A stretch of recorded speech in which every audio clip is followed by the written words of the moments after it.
Bismillahirrahmanirrahim. Assalamualaikum warahmatullahi wabarakatuh. Perkenalkan, nama saya Alhamdulillah, sarjana keperawatan, magister keperawatan dengan nomor induk dosen nasional 0625 Saya adalah dosen di Akademi Keperawatan Al-Maqsad Temanggung dengan peminatan pada mata kuliah keperawatan medical bedah. Dalam kesempatan ini, saya akan memaparkan salah satu mata kuliah di Prodi D3 Keperawatan Akbar Al-Maqsad Temanggung, yaitu keperawatan medical bedah 1. Keperawatan medical bedah 1 ini merupakan mata kuliah wajib dengan penempatan pada tingkat 2 semester 3 dan memiliki bobot 3 SKS. Mata kuliah ini memfasilitasi mahasiswa untuk menguasai konsep dan perspektif KMB, pengenalan program pemerintah dalam penanggulangan penyakit tropis, endemis, dan HIV, serta menguasai teknik, prinsip, dan prosedur pemberian asuhan keperawatan pada masalah kesehatan yang lazim terjadi pada usia dewasa, baik yang bersifat akut maupun kronik, yang meliputi gangguan pemenuhan kebutuhan nutrisi, oksigenasi, eliminasi, dan cairan pada patologi sistem kardiovaskuler, pernapasan, perkemihan, pencernaan, dan metabolik endokrin. Sebagai dosen, saya telah melaksanakan tridharma perguruan tinggi yang salah satunya adalah pengajaran.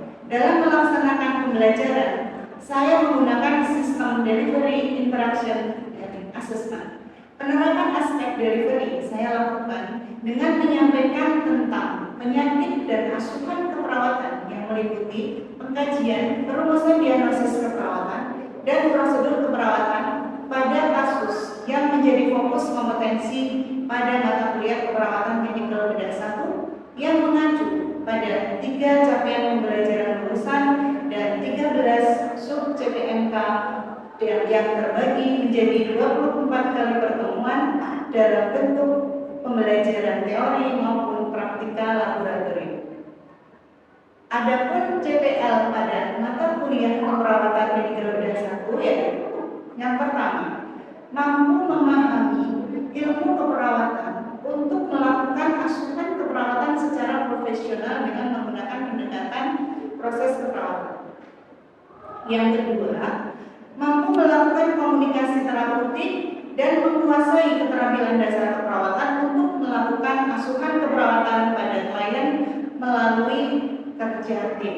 Dan yang ketiga, mampu memberikan asuhan keperawatan pada keluarga, individu, kelompok, dan masyarakat dengan mengutamakan keselamatan pasien dan mutu pelayanan berdasarkan perkembangan ilmu dan teknologi keperawatan untuk meningkatkan kualitas asuhan keperawatan dengan memperhatikan prinsip caring sesuai kode etik profesi.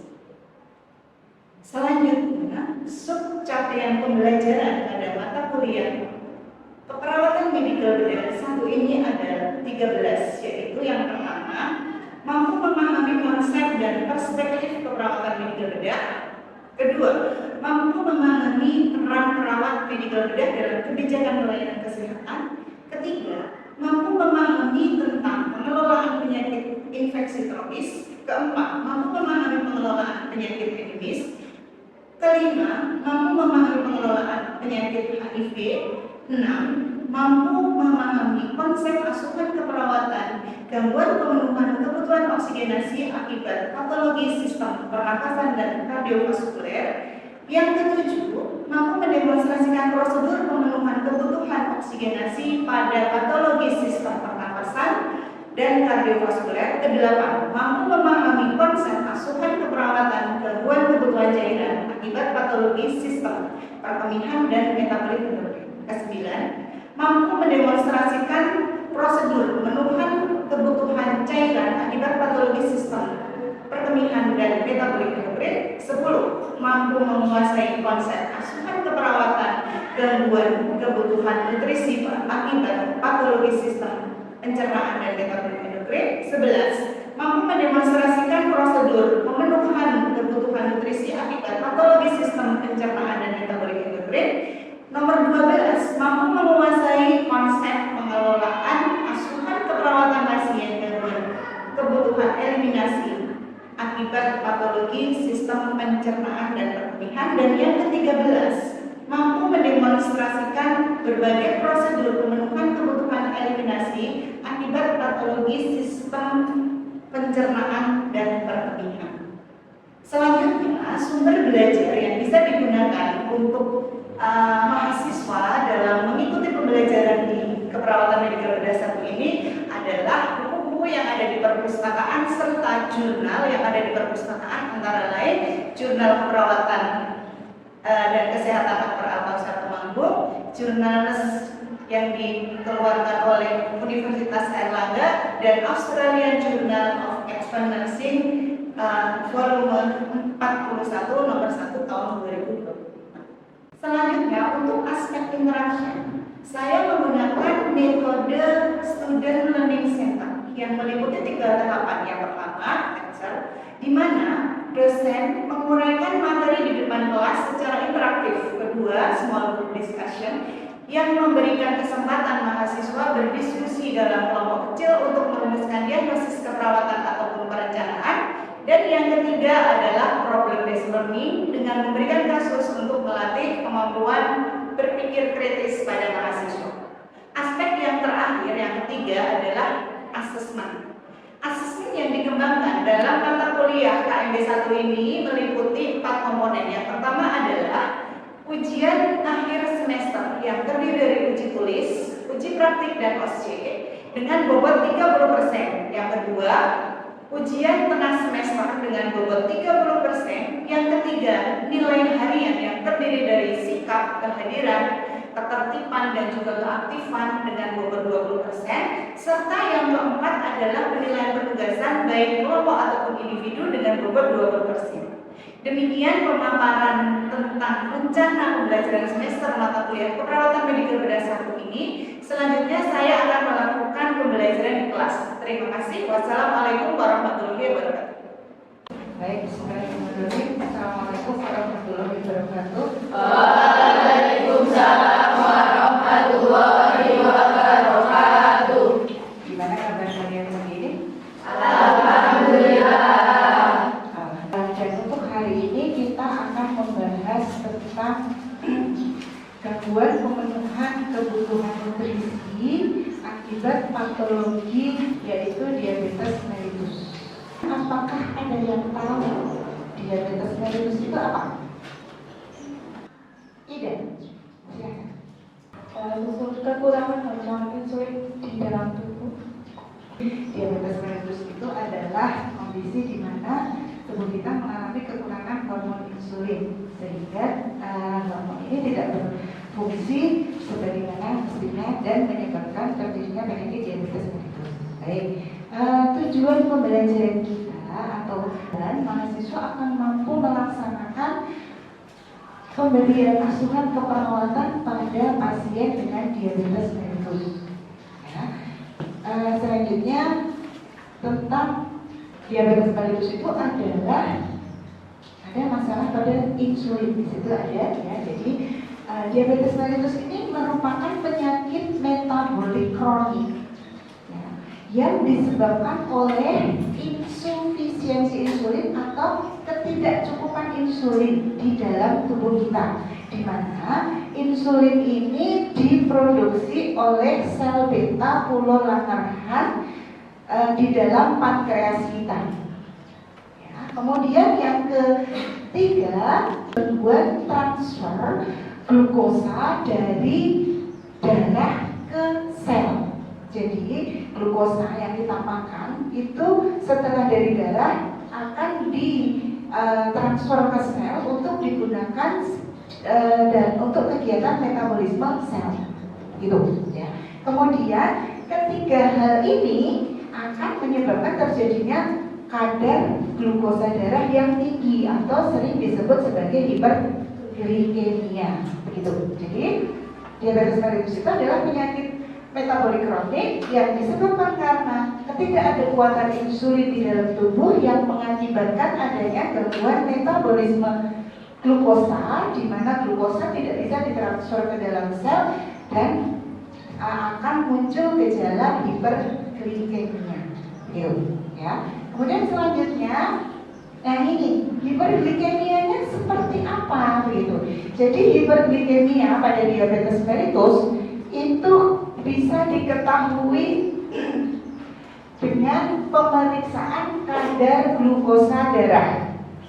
Ya, pemeriksaan kadar glukosa darah itu bisa dilaksanakan pada saat puasa, di mana dari malam sampai pagi sebelum diperiksa itu pasien tidak dipuasakan. Kemudian baru diambil darah untuk cek glukosa darah dengan nilai ya, normalnya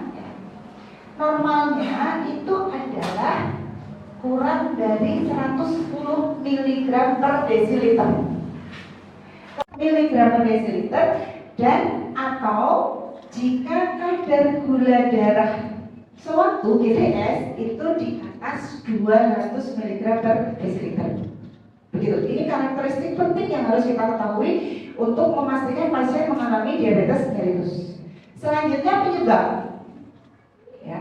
Penyebab diabetes mellitus itu ada keturunan. Jadi misalnya kalian ada orang tua yang mengalami diabetes mellitus, kita harus waspada.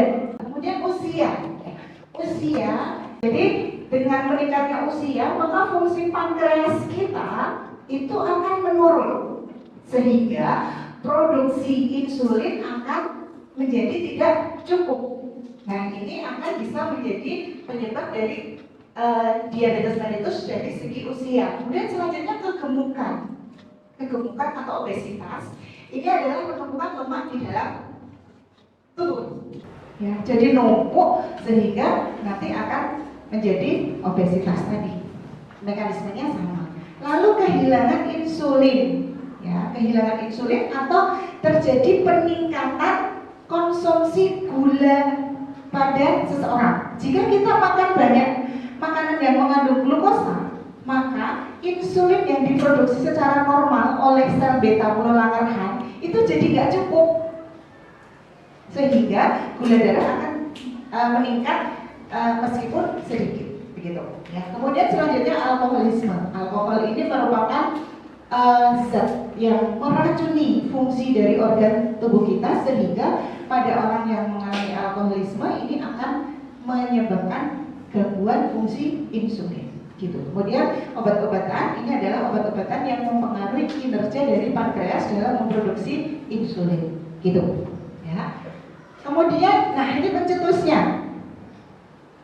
Ya. Yang mencetuskan atau faktor risikonya apa? Bad diet. Apa itu? Diet yang tidak baik tadi. Makanya sebagian besar atau makanannya kaya kalori, kaya energi, padat energi, sehingga glukosanya akan tinggi. Jarang makan makanan yang berserat, sayuran, dan lain sebagainya. Kemudian lifestyle, gaya hidup. Kira-kira gaya hidup yang seperti apa ini? Malas olahraga lagi. Terus apa lagi? Makan makanan cepat saji. Betul sekali. Ya. Makan makanan cepat saji ini akan mempengaruhi atau akan menyebabkan salah satu penyakit apa? Autoimun. Kemudian stres.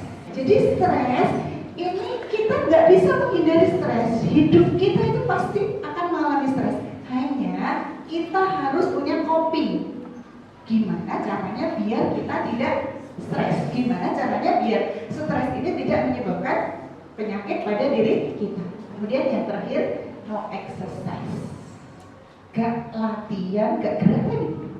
Itu untuk faktor pencetusnya. Kemudian klasifikasi. Yang pertama adalah IDDM, insulin dependent diabetes mellitus, ya, di mana bisa terjadi pada pasien yang mengalami kerusakan pankreas atau kelainan bawaan pankreasnya rusak, kayak gitu. Sehingga karena pankreasnya mengalami gangguan, maka tidak bisa memproduksi insulin. Gitu. Itu IDDM. Cirinya, ya, biasanya terjadi juvenil. Juvenil itu terjadi pada anak, ya, pada anak remaja di bawah 25 tahun itu sudah kena. Nah ini penyebabnya, terjadi kerusakan sel beta pada pankreas karena autoimun dan lain sebagainya. gitu. Terus yang kedua adalah NIDDM, non insulin dependent diabetes mellitus. Artinya apa? Diabetes mellitus yang tidak tergantung pada insulin dari luar.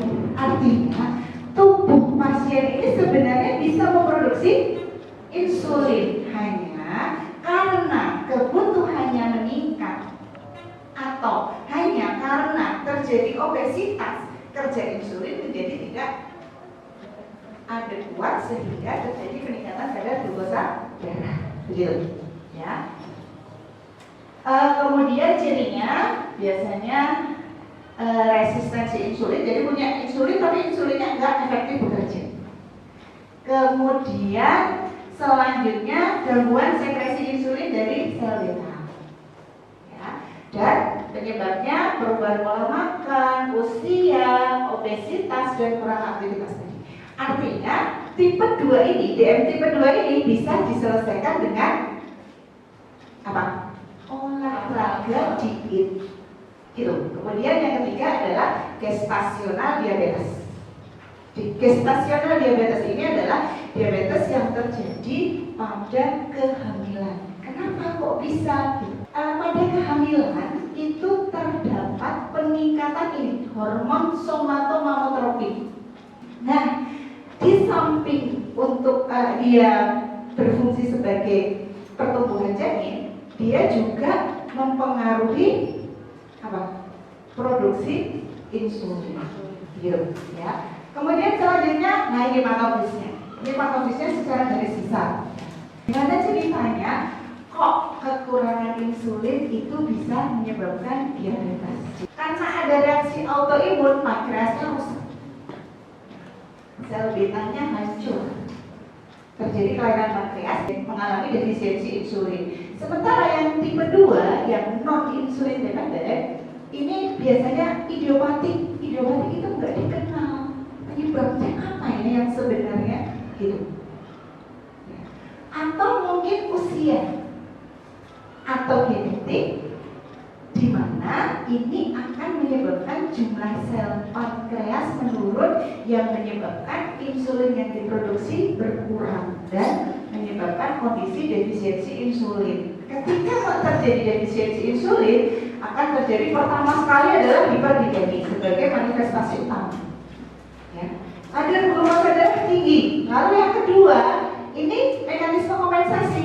Kadar glukosa darah tinggi, selnya kekurangan glukosa. Bisa dikatakan namanya kelaparan sel. Ya. Sel mengalami kekurangan glukosa sehingga akan terjadi katabolisme protein. Proteinnya dipecah. Protein yang sudah disimpan itu dipecah. Ya. Dan ini menyebabkan glukosa semakin tinggi. Ya. Nanti akan menyebabkan glukosa semakin tinggi.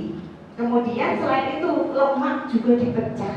Jadi dalam kondisi hiperglikemia, protein yang kita simpan, lemak yang kita simpan itu akan dipecah oleh tubuh kita untuk memenuhi kebutuhan glukosa di dalam sel, begitu. Ya. Kemudian selanjutnya tanda gejalanya. Tanda gejala DM itu hanya ada 3, namanya tripoli DM. Plus 1 nanti. Tripoli itu apa? Ada poliuri, sering berakar, kemudian polidipsi, sering haus, dan polifagi, banyak makan. Sudah makan lapar, tapi badannya kurus, bahkan berat badannya turun. Kenapa? Karena glukosa yang dimakan itu gak masuk ke sel, numpuk terus di darah. Karena gak masuk ke sel, maka akan terjadi apa? Pembongkaran atau pemecahan protein dan lemak yang sudah disimpan sehingga berat badannya menjadi turun. Kemudian fokus pengkajiannya. Ini fokus pengkajiannya tentunya sesuai dengan manifestasinya. Kita tanyakan ke pasien, apakah pasien mengalami poliuri? Bapak Ibu, apakah mengalami peningkatan buang air kecil? Apakah sering minum? Apakah sering merasa lapar? Gitu, itu kita tanyakan. Lalu, apakah mengalami penurunan berat badan? Ya. Kemudian apakah ada tanda-tanda dehidrasi, kekurangan cairan, ya? Apakah mengalami kekurangan cairan atau tidak? Gitu. Lalu lemes, biasanya lemes banyak makan tapi lemes, gitu. Karena apa? Karena gulanya hanya berputar-putar di darah, tidak masuk ke sel, metabolisme sel tidak berjalan sehingga energi yang dibutuhkan oleh tubuh tidak ada, gitu. Ya. Kemudian ada aktivitas yang menurun, ya. Kemudian kesemutan, ya, gatal, impotensi pada pria dan pruritus pulpa pada wanita, dan glikosuria atau terdapat glukosa di dalam urin.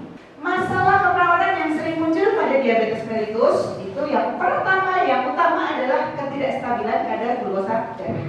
Itu adalah kondisi di mana terjadi peningkatan dan penurunan kadar glukosa darah yang di atas normal. Jadi nggak stabil, kadang naik kadang turun. Ini ada dua kriteria atau dua spesifikasinya: ketidakseimbangan kadar glukosa darah titik 2 hiperglikemi dan yang satunya hipoglikemia. Begitu. Kemudian yang selanjutnya defisit nutrisi. Kestabilan kadar glukosa darah ini ada bisa risiko bisa aktual. Kemudian defisit nutrisi ini juga bisa risiko bisa aktual. Hipovolemia juga bisa risiko ataupun aktual. Dan defisit pengetahuan ini yang harus kita tegakkan juga. Semua penderita diabetes mellitus baru biasanya pasti kurang paham tentang perawatannya. Ya, kemudian gangguan integritas kulit. Lalu untuk intervensi utamanya adalah manajemen hiperglikemia. Karena yang menjadi manifestasi utama adalah hiperglikemia, maka hiperglikemia ini nanti bisa kalian lihat di buku Siki. Silahkan dibuka. Di situ nanti ada edukasi dikit, kemudian ada pemantauan kadar glukosa darah, dan ini sesuai dengan prinsip atau pilar pengelaksanaan diabetes mellitus yang dikembangkan oleh Perkini. 5 kunci sehat ala diabetes. Diabetes itu penderita diabetes. Ya, jadi yang pertama bikin ada 3J: jumlah, ya, jenis, dan jadwal. Nanti dibuka di bawah. Lalu olahraga. Yang ketiga hindari stres. Yang keempat cek kadar glukosa darah. Dan yang kelima menghindari terjadinya luka. Kita buka satu persatu. Yang pertama penanganan diet. Dietnya seperti apa sih? Nah, di diet ini ada prinsip 3J. 1, jumlah kalorinya. Jumlah kalorinya harus sesuai. Lalu jadwal, kemudian J yang ketiga adalah jenis makanan. Makanan yang harus diperhatikan, mana yang harus dipantang, mana yang boleh. Begitu, ya. Kita jenis yang pertama kita harus jelaskan bahwa sumber karbohidrat itu apa saja. Lalu sumber protein, ya. Sumber protein itu ada daging, kemudian ikan, ya, ayam tanpa kulit tadi, kacang-kacangan, sumber protein nabati, tahu dan tempe. Nah, kemudian sumber lemak itu adalah konsumsi makanan yang mengandung lemak dalam jumlah terbatas. Kita sarankan pengolahannya. Mengolah makanan juga perlu diperhatikan. Semua digoreng. Ya. Kayak gitu, ya. Jadi ngolahnya berarti ini. Jadi dikukus, ditumis, jangan digoreng. Kemudian direbus. Ini yang sehat. Kemudian vitamin dan mineral dipenuhi melalui konsumsi sayuran dan buah. Kemudian selanjutnya makanan yang harus dihindari. Nih, ada mengandung kolesterol. Lalu makanan siap saji. Lalu gula. Kemudian sumber natrium seperti garam dapur dan penyedap makanan. Lalu bahan pengawet. Kemudian selanjutnya olahraga. Wah, ini menarik. Olahraga sedang dan ringan, seperti jalan cepat minimal 30 menit. Kemudian, ini pada pasien diabetes itu jalan minimal jalan cepat minimal 30 menit 5 kali 1 pekan. Apa yang akan terjadi? Meningkatkan penggunaan insulin di tubuh, menurunkan kadar glukosa darah, juga membantu mengurangi lemak tubuh, menurunkan tekanan darah, dan melindungi jantung. Jadi kita ngayun tangan begini, apa yang terjadi? Luar biasa. Ketika kita ngayun tangan seperti ini, darah yang tadinya kita tekuk buat main HP itu ngalir menuju ke jantung, arus baliknya meningkat, dan itu akan meningkatkan kerja jantung. Ini kita harus paham dulu, baru kita ngajarkan ke pasien. Lalu selanjutnya obat. Tadi yang butuh obat diabetes mellitus yang jenis mana? Tipe 1 liter, ya, tipe 1 itu harus minum obat. Ya. Obat ini akan menstimulasi pankreas untuk memproduksi insulin dan meningkatkan efek kerja insulin dan transfer glukosa ke sel, gitu. Nah, yang terakhir cek kadar glukosa darah. Ada posbindu, terus bisa di PKD atau poliklinik desa, lalu di puskesmas, dan sekarang di apotek pun banyak. Di kita juga ada ya. Iya, kita juga melayani pengukuran kadar glukosa darah. Selanjutnya ini yang nggak kalah penting adalah perawatan kaki. Ini terkait dengan integritas kulit tadi. 1. Cuci kaki setiap hari dengan air hangat, kemudian dikeringkan, harus kering sampai sela-sela jarinya. Ini untuk menghindari luka. Kemudian gunting kuku pun harus benar. Kemudian jaga kelembapan kaki dengan lotion, tapi jangan pakai lotion di sela-sela. Ganti kaos kaki setiap hari. Terus jaga kaki agar tetap hangat. Kemudian jangan jalan dengan kaki telanjang, terutama menderita DM. Kalau kita nggak DM boleh. Ya. Kalau pasien DM tidak boleh karena kerikil kecil itu akan bisa menyebabkan luka. Kemudian gunakan ukuran sepatu yang pas. Kemudian bersihkan sepatu dari kotoran yang mengganggu. Ini yang nggak boleh. Jangan merendam kaki dengan air hangat. Kemudian jangan menggunakan botol panas atau peralatan listrik untuk menghangatkan kaki. Jangan menggunakan batu atau silat untuk mengurangi kapalan. Jangan menggunakan sepatu kaos kaki yang sempit. Jangan menggunakan obat tanpa anjuran dokter. Dan jangan membiarkan luka sekecil apapun di kaki. Harus segera dirawat. Izin bertanya, Bu ya, mengapa orang yang menderita diabetes mellitus sering mengalami luka yang lama sembuh dan berisiko menjadi luka kronis seperti luka pada kaki yang parah dan bisa menyebabkan amputasi jika tidak ditangani? Jadi pada pasien DM, karena kadar glukosa darah tinggi tadi, maka aliran darah ke perifer, ke kaki itu akan lambat.